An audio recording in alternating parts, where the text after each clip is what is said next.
بریم برای تست.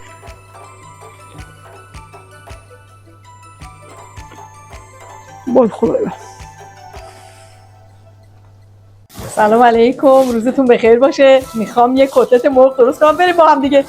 سینه مرغ خورد کردم ریز ریز. یه ذره جعفری بهش اضافه میکنیم. تخم مرغا اندازه ها همه تو کفشه. پنیر پیتزا نداری؟ نداری.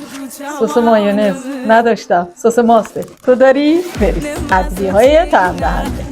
نمک یادت نره. اگه یادت رفت با نمک خودت کار. آردش کم شد. اضافه میکنیم. نمیمیریم که. بریم برای سرخ. سفید شد. یه ذره زعفرون بزن. نداری؟ زنگ غذا که داری؟ زعفرون دستت نمیدم. حرف داغ شد. سوخت. من تموم شد. دست میگیری خالی میشه.